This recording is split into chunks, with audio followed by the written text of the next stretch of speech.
The most dangerous thing about Alex Eala walking onto court 3 today is not her seeding, it's not her ranking climb.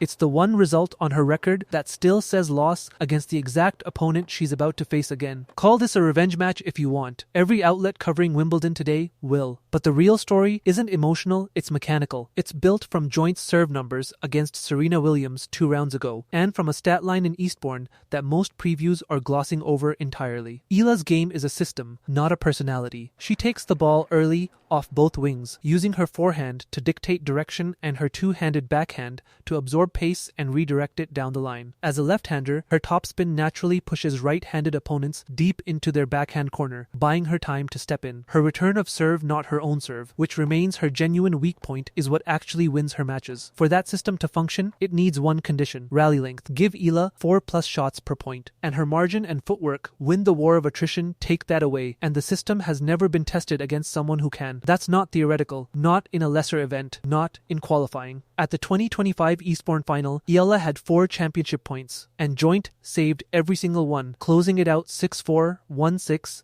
7-6-10 in a match that ran 2 hours and 26 minutes. That's not a fluke scoreline. That's a specific player finding a specific way to survive Eala's rally length trap under maximum pressure. Here's the crack, and it's precise. Joint doesn't beat Eala's system by outlasting it, she beats it by refusing to enter it. She shortens points with early, flat contact on both wings before Eala's topspin has time to push her back. And she leans on a first strike off the second shot rather than the 6th. Against Serena Williams in round 1, she backed that up. 10 aces, 54 winners, 8 breakpoints saved. That is a player who ends points early, on purpose, against opponents built to grind. Against Eala specifically, that means the danger zone isn't the baseline rally, it's the first 4 shots. Before Eala's heavier topspin ever gets to do its job. This mirrors a pattern Grass has produced before. In 2019, a 15-year-old qualifier's return game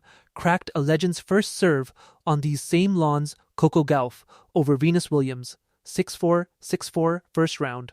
Within 2 years, that returner was a Grand Slam finalist. The lesson wasn't about upsets. It was that a disruptive return position, applied early and repeatedly, ages a system faster than the calendar does. And here's what nobody is connecting yet. Since Eastbourne, Eala's return positioning has moved noticeably closer to the baseline on second serves, the exact zone that let Joint's early strike game breathe last year. That single positional shift, if it holds under pressure today, closes the window Joint exploited 12 months ago. It's not confidence.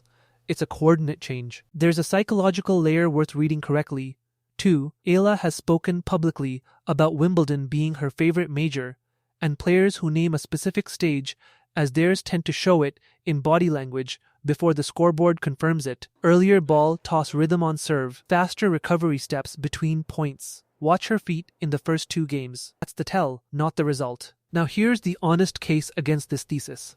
Joint just beat a 3-time major champion using the exact blueprint: early contact, flat power, fearless second serve returns that already has 1 win over Eala on record. Her 2026 season has been rough. 4 wins against 15 losses overall, but rough seasons don't erase a proven blueprint against a specific opponent. And confidence from beating Serena Williams is not nothing.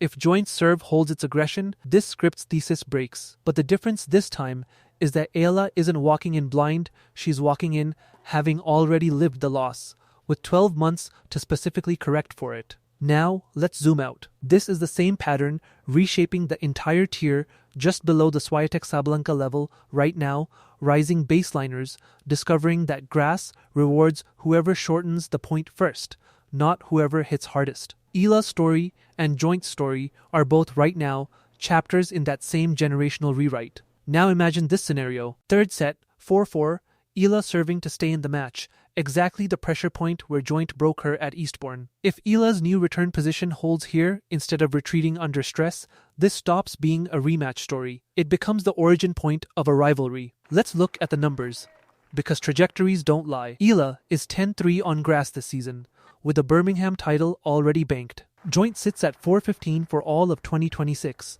just 1-2 on grass before this Williams win. These are not random improvements or random slumps. These are the fingerprints of one player entering a proven system phase and another entering a boom or bust phase where one great match can still beat a great record. So here's my prediction, and I'm being specific. Alex Eala wins today's second round match in 3 sets, and she reaches at least the Wimbledon 2026 quarterfinal. Not a feeling, a documented call, made before a ball was struck in anger today. But the most dangerous thing about Eala walking onto court 3 was never her ranking. It was a return position, 2 feet closer to the baseline than it was in Eastbourne, small enough that almost nobody will mention it, big enough to decide whether this becomes a rivalry or a footnote. And if it does become a rivalry, remember where you heard it first, because we don't chase narratives here. We build them from the ground up.